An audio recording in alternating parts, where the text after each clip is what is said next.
Saudações, gente bonita, tenha um ótimo dia. São 7 horas da manhã aqui no glorioso estado de Goiás e fazem 14 graus, não 17, igual eu achei quando estava fazendo a live. Enfim, aqui fora realmente está mais frio que lá dentro. Pessoas, vou falar sobre geopolítica, pelo menos nessa manhã eu acho que eu disse. Ficou claro, né? Então agora eu quero falar de outra coisa. Quero discutir de Marx até a pecuária. Os gregos de modo geral também. Eu gosto muito do conceito de praxis. Eu sou anarquista, sou católico. Olha lá, ó. A igrejinha da minha comunidade. Olha que gracinha, gente. Fala sério, que coisinha fofa. Tá, não é a igreja mais bonita de Catalão. É a capela mais humilde da cidade. Mas eu gosto dela. Sabe? Eu gosto dela. Enfim. Eu também sou marxiano. Porque eu creio que a maneira marxiana de interpretar as coisas, ela é boa, ela cumpre bem o seu propósito, ela cumpre o que se propõe. Marx, modernamente, por formação, seria advogado. Mas a tese de doutoramento dele foi sobre filosofia. Ele fez uma análise a partir de Demócrito e Epicuro, que eram dois materialistas. E isso influenciou ele profundamente na visão que ele tinha do mundo. Ele era ateu, certo? Isso, evidentemente, foi o que levou ele a... Olha o sol, tanto bonito. Foi o que levou ele a tese de doutoramento. Universidade de Iena, né? Universidade de Iena. Ih, ouvi, dançou. Universidade de Iena, na Alemanha. O fato de ser ateu levou ele a Demócrito e Epicuro. E isso influenciou ele profundamente por toda a vida dele. Eu também fui ateu. Nos primeiros 40 anos da minha vida eu fui ateu. Estranho, né? Normalmente as pessoas fazem o caminho inverso. Elas são religiosas e aí vão aprendendo coisas, vão vivendo, vão lendo, vão ouvindo, vão trocando ideia, fazem alguma faculdade, negócio assim. Comigo deu-se o processo exatamente o oposto. Quanto mais eu estudava, menos ateu eu ficava. Menos ateu eu ficava. Um dia eu perdi a fé no meu próprio ateísmo e me tornei agnóstico de mim mesmo. Foi quando, por causa de política, né, um pai bolsonarista matou o próprio filho, a quem acusava de petista, percebeu o que fez e fez a mesma coisa que fez com o filho contra si próprio. Essa notícia, isso aconteceu em Goiânia. E isso me abalou profundamente. Porque, cara, não sou o único que gostava do pai. As pessoas, né? Eu gostava demais do meu pai, do meu velhinho. E nessa época o câncer já estava judiando muito dele. E a notícia que eu vi, que me abalou profundamente. Abalou profundamente minhas convicções. Falei, cara, ateu não dá mais para ser. Mas eu não creio em Deus, sabe? Não é uma coisa assim que... Não é uma crença. Aí aconteceram coisas comigo. E eu fui para Curitiba. E foi em Curitiba que tudo mudou. Foi em Curitiba que tudo mudou. E aí o fato é que eu me tornei deísta, cristão e católico no mesmo dia. Um dia eu falo sobre isso. Não é o caso aqui. Só quero explicar que o meu caminho foi o inverso ao de Marx. E o meu caminho na política, bom, eu era da roça, servi o exército, não é muito difícil saber. Olha só a sujeira que faz quando você queima um cerrado. Não é muito difícil saber quais eram as minhas convicções políticas. Eu entrei na faculdade, briguei demais da conta, eu era um ótimo aluno, de modéstia à parte. Minhas notas são quase perfeitas, nunca fiquei de dependência, nunca fiz prova final, Minhas médias na faculdade, em matéria alguma, foram inferiores a 7,5.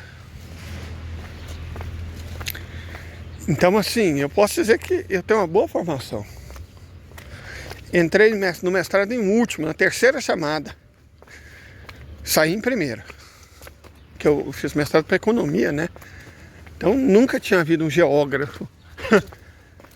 Mas assim, isso não é para me jactar. É porque eu sempre fui muito esforçado. Sempre levei a aprender muito a sério. E ao longo da vida, o meu posicionamento político, já na faculdade, eu me filiei ao PCdoB, me tornei comunista. Eu gostava da ideia de que você tinha que estudar, tinha que bater duro. Mas aí depois, o partido meio que foi degringolando, né, então, saí, me tornei cada vez... Eu sou filiado ao PT. Não por grandes convicções ou porque eu acredito no processo político. É porque quando eles prenderam o Lula, eu achei um desaforo enorme. Eu tinha certeza que ela era inocente. E eu falei, cara, como assim? Aí eu me filiei ao PT. Falei, não, o que eles estão querendo? Vocês chegaram nesse nível de, na cara de todo mundo, prender um homem visivelmente inocente. Então, aí eu me filiei ao PT nessas condições. Ah, será que eu vou finalmente... Não, cara, os caras apanham antes de estar maduro.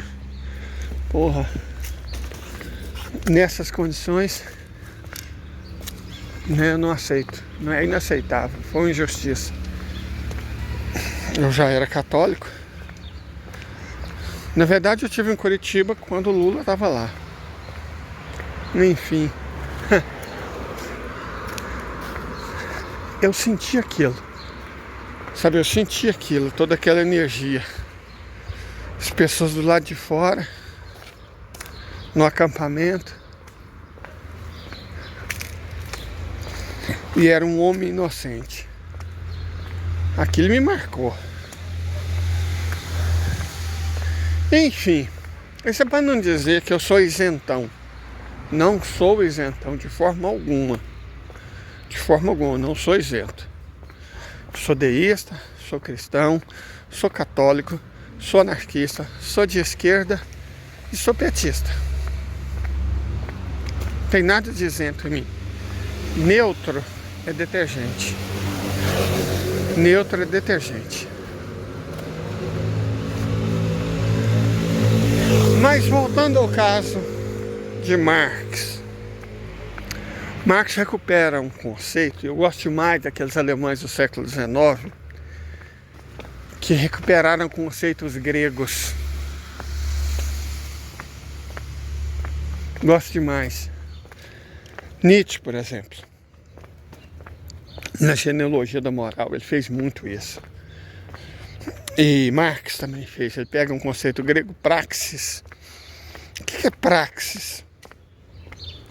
O idealismo, você pensar o mundo, mas não agir sobre ele, que é o intelectualismo vazio de muita gente, ele é improdutivo, ele é infértil, infecundo.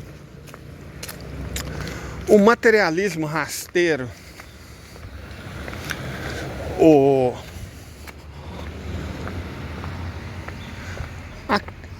a crença de que você só deve fazer, ele é pobre, ele é muito pobre. ele é carente de qualquer conteúdo. Ele não é capaz de gerar nada. Ele também é infecundo. Porque se você só faz e não reflete, você não é muito mais que uma máquina. E se você reflete e não faz, você não é muito mais que um computador. A gente tem que fazer e tem que pensar. Tem que agir e tem que refletir. É nesse sentido o nome do canal, Arte da Terra. A gente fala de geopolítica, fala de economia política, mas eu tô indo, na graça de Deus Pai, né? Eu vou depender muito da ajuda de muita gente, mas eu quero ir para a Serra do Espinhaço, aonde eu vou cultivar forrageiras,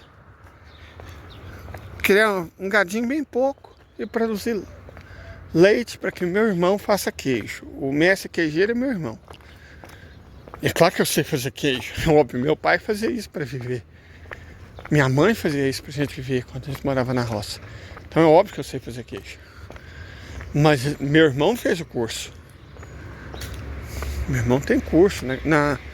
Na escola de queijaria mais antiga do Brasil, em Juiz de Fora, Minas Gerais. E ontem eu estava conversando com o Gustavo Galvão, economista, e ele me chamou a atenção para uma coisa que eu nunca tinha percebido. A gente discute muito sobre agricultura e queijo também. E eu falo meus planos para ele, porque ele é economista do BNDES. O que o BNDES faz? Concede financiamento. Então, o homem não é um bancário, ele é quase um banqueiro. Ele sabe como os bancos pensam, trabalha para ele. Então, é bom você ter uma visão muito prática de como as coisas funcionam. E aí, ele sempre me passa dicas sobre produtividade e tal, sobre técnicas. E ele também é um homem muito ligado nesse tipo de agricultura mais ecológica, né? Que respeita o meio ambiente, que respeita a paisagem, que respeita a cultura.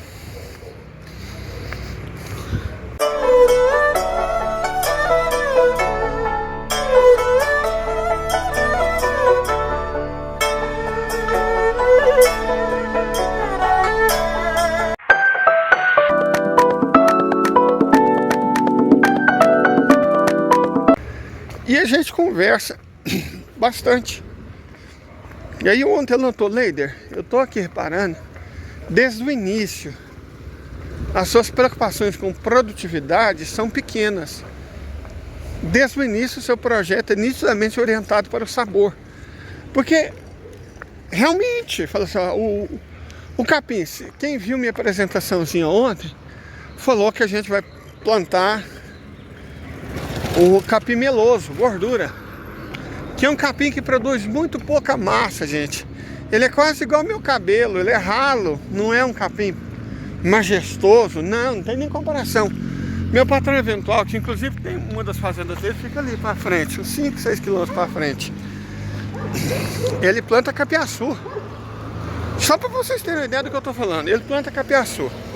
BRS Capiaçu produz 100 mil quilos por hectare ano, 100 toneladas. Você sabe quanto produz o capim gordura, o capim meloso? 2.800 quilos.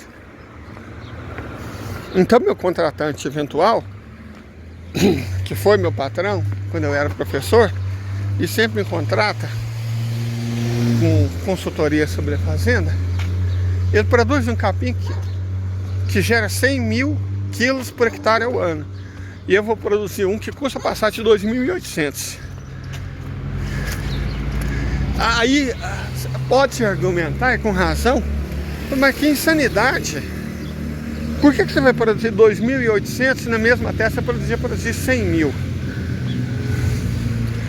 Porque eu não estou preocupado com a produtividade. Eu sei como o capitalismo funciona. Eu também tenho formação em economia. Eu sei como o capitalismo funciona. Você tem que ser mais produtivo, mais eficiente. Mas e quem vai comer o queijo? Qual que é a satisfação de comer um queijo produtivo? Nossa, esse queijo é produtivo.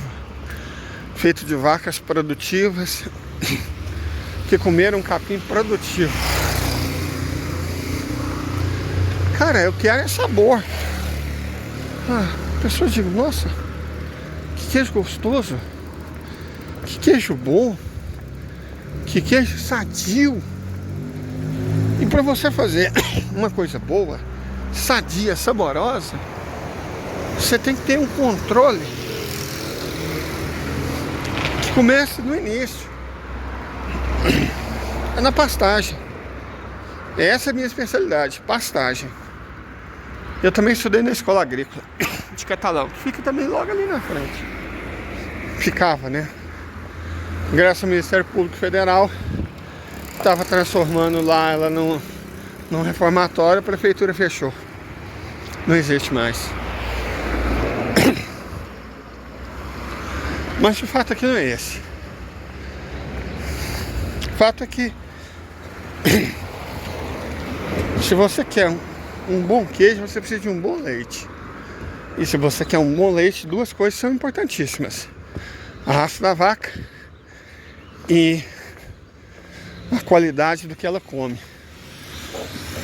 A raça da vaca, o potencial genético, diz muito sobre alguns fatores do leite, principalmente relativos à gordura, né? Como eu estava explicando, uma girolanda produz 100 litros de leite. A casa que produz mais de 100 litros de leite por dia produz basicamente uma água branca, um leite ralo. E duas espécies de vaca produzem um leite tão gorduroso, mas tão gorduroso, que elas não são mais capazes de amamentar os próprios bezerros. Eles são incapazes de se reproduzir. É a Jersey e a Guernsey. Não tem Guernsey no Brasil, mas Jersey tem muito. Mas eles misturaram com holandesa para ficar mais, adivinha, produtiva. E aí, o leite da vaca produtiva é bem menos gorduroso, bem menos amarelo. O leite da Jersey é amarelado. O da Guernsey é amarelo. E o da Jersey é amarelado, creme. O leite da Jersey Holanda, que é o gado produtivo, bom, só é um leite produtivo. E outra coisa,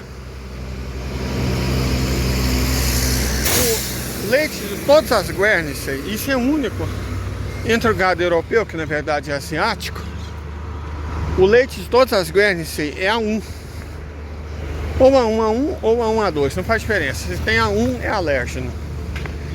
Enquanto o leite da Guernsey, de todas elas é A2. E 70% do gado Jersey produz leite A2. Existe um teste, quem viu a apresentação de ontem falou que uma das coisas que eu pretendo fazer é, antes de comprar minhas 3 vaquinhas iniciais, fazer o teste para saber qual que é o leite delas. Tem que ser A2. E não pode ser Jersey Holanda, porque eu quero a gordura. E aí hoje você tem toda gordura e gordura, gordura. Cara, um queijo macio que derrete na boca, saboroso, ele precisa de uma boa gordura. Não pode ser um queijo magro. Queijos magros eu também vou fazer, também pretendo fazer. São queijos duros, apimentados, quase crocantes, de super maturação, hipermaturados. Você faz ele e esquece um ano envelhecendo. Depois de um ano você come. Ok, deixa eu só... E ganhei um Pix. E aí vou comprar uns pães de queijo. Já volto. Meu cafezinho, meus 2 pães de queijinho, o buchinho já alimentado, glicemia já nos esquemas. Vamos continuar com a questão Marques Queijo.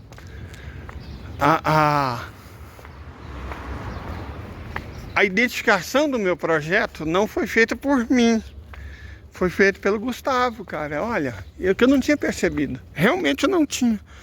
Minha preocupação na escolha de cada coisa que eu vou plantar no pasto, que eu pretendo dar pro gado, nunca foi orientado pela produtividade, mas pelo sabor.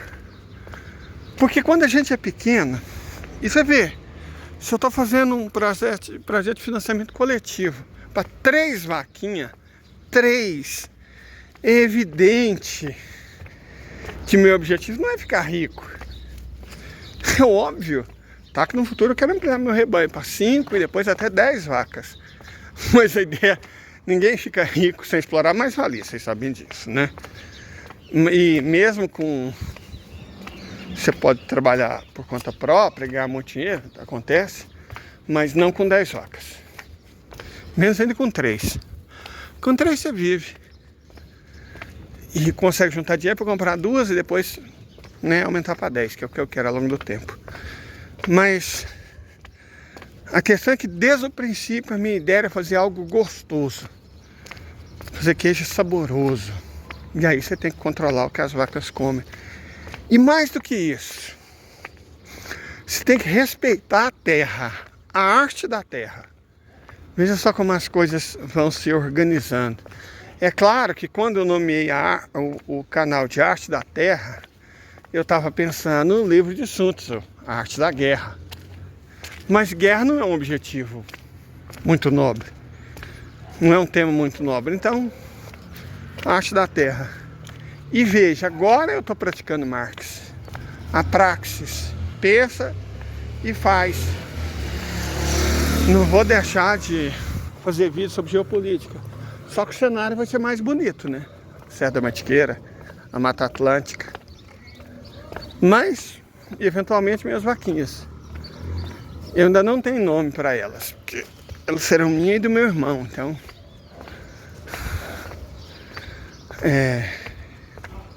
Elas ainda não têm nome, mas terão. Vaca tem que ser tratada com respeito. A gente tá pegando o leite dela. Tem que alimentar ela bem, cuidar bem dela. Tratar respeitosamente. E aí a gente tem que respeitar também a terra. Vocês sabem que existe o selo de arte, né? No caso de queijo, Minas Gerais, você tem o selo arte. Quando você produz, como se você fosse um artista. Eu era um artista, não sei se eu já contei isso pra vocês. Eu desenhava, eu pintava, eu tive quadros. Mas eu dei uma hemorragia craniana. E minha coordenação motora, hoje eu faço desenho que parece uma criança de 5 anos. E é por isso que eu não posso dirigir, por causa da hemorragia craniana. Eu não enxergo de um olho. Eu quase não ouço de um dos ouvidos. Não tem reflexo, são muito lentos. Então eu não posso dirigir. E também não posso pintar. Mas a arte da terra eu conheço. Não todas. Claro. A terra é uma musa exigente. Mas eu conheço muitas. E parece que as coisas que a gente fez ao longo da vida vão fazendo sentido. Sabe? Vão fazendo sentido. É meio que aquilo que os muçulmanos dizem. Maktub. Está escrito. E aí, eu penso. A terra não são só os tipos de capim, de volumoso, de coisa. Porque se vocês viram o meu projeto de coisas que eu preciso comprar para começar a minha produção, vocês viram um punhado de sementes. De todo tipo de planta. Porque eu não quero um pasto produtivo, só tem capim, não. Você tem que manter a vegetação nativa o quanto possível. Você tem que misturar várias culturas para uma interagir com a outra. E para a vaca se sentir nutrida, para ela poder escolher. É importante ter escolha. Ela vai comer, se eu planto só um tipo de capim, ela vai ser obrigada a comer aquilo. Mas se é uma coisa mais ampla, ela pode escolher. E é por isso que eu quero fazer queijo por estação. Porque o que a vaca come muda ao longo das estações. No inverno eu quero colocar ela a pasto. Suplementar só com batata doce, que precisa de energia. E alfafa também. Mas essencialmente a pasto. queijo de inverno vai ser um. O queijo de verão, mais suave. Um queijo de primavera com baunilha. Baunilha verdadeira. Baunilha verdadeira. E o queijo de outono. Com uma pequena tristeza. Mas feliz. Aquela felicidade triste. Que vocês devem saber o que é. Já devem ter vivenciado. Então, quer fazer um tipo de queijo por estação. Para demonstrar o respeito a todo mundo que comprar as cotas de queijo e me permitir começar o negócio, e respeito as vaquinhas e respeito a terra. Eu quero ganhar o selo arte. É lógico que eu não vou começar hoje e amanhã eu ganho o selo arte. Vou ter que me esforçar para isso, mas eu sempre consegui me empenhar. Então eu quero ganhar. Meu objetivo, Leida, qual que é o seu objetivo? Ficar rico? Não. Meu objetivo é ganhar o selo arte. Eu quero que meus queijos tenham o selo arte. E eu vou trabalhar muito para isso. E eu espero que vocês me ajudem, para ser honesto. Tenham um ótimo dia. É um bom começo. Pessoas felizes se ajudam. E pessoas que se ajudam podem ajudar os outros. Então, um ótimo começo para tudo é que vocês tenham um ótimo dia. Até mais.